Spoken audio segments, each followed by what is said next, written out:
ऐतिहासिक आणि पुराणात धार्मिक महत्त्व असलेला मनमाड जवळचा अणकाई किल्ला हा महान तपस्वी अगस्ती मुनींची तपोभूमी म्हणून ओळखला जातो।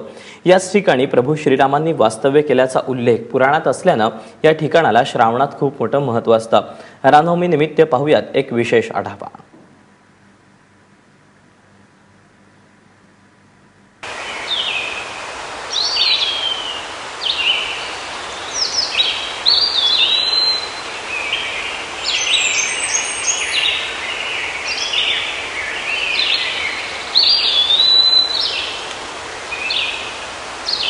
सूर्याच्या चैतन्याने उजळणारा अणकई किल्ला, किल्ल्यावरच्या सुंदर लेण्या आणि सोबतच प्रभू रामाचं देखणं रूप।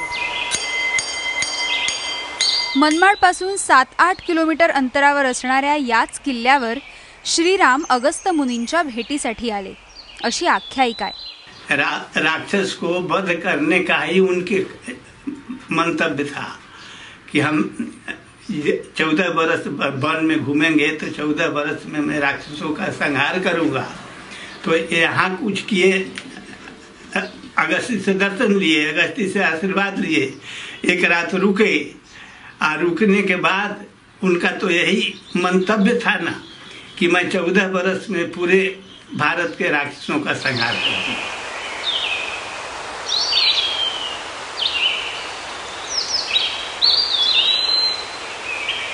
अगस्ती मुनी किल्ल्यावरच्या गुहेतच तपश्चर्या करत, भेटीनंतर अगस्ती मुनींनी धनुष्य, बाण, तलवार आणि तीर ही 4 शस्त्र श्रीरामांना दिल्याचं पुराणात म्हटलंय।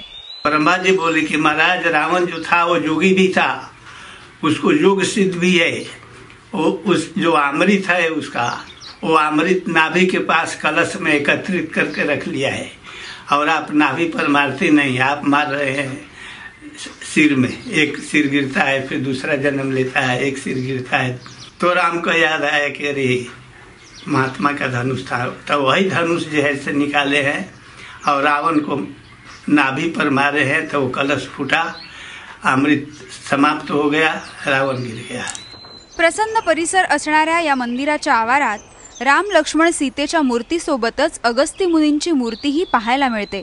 त्यामुळे अगस्ती मुनींचं भारतातलं हे एकमेव मंदिर आहे। अगस्त्य ऋषी हे सर्व ऋषींमध्ये देवतांमध्ये सर्वश्रेष्ठ असल्यामुळे आणि प्रभू रामचंद्र इथं दर्शनाला आले होते अगस्त्य ऋषींच्या, म्हणून आम्ही दर्शनाला दर महिन्यातून एकदा दोनदा येतो। इथं श्रावण महिन्यात दर सोमवारी अगस्त्य ऋषींची यात्रा भरते। अगस्त्य ऋषींनी इथं तपश्चर्या केल्यामुळं ही भूमी पावन झाली। ह्या परिसरातील सर्व लोक अगस्त्य ऋषीला मानतात। अगस्त्य ऋषीचं एकमेव देवस्थान हे महाराष्ट्रात नाही, ऑल इंडियात एकच आहे। म्हणून इथं जागृत देवस्थान असल्यामुळं प्रत्येक भाविक इथे येऊन दर्शन करतो आणि स्वतःला धन्य मानून घेतो। रामचंद्रांच्या सहवासानं पावन झालेलं हे क्षेत्र आपलं वेगळेपण राखून आहे। त्यामुळे रामकथांमधला अणकई किल्ला आजही भाविकांच्या मनातलं श्रद्धास्थान आहे। अजय सोनावणेसह ब्युरो रिपोर्ट, ABP माझा, मनमाड।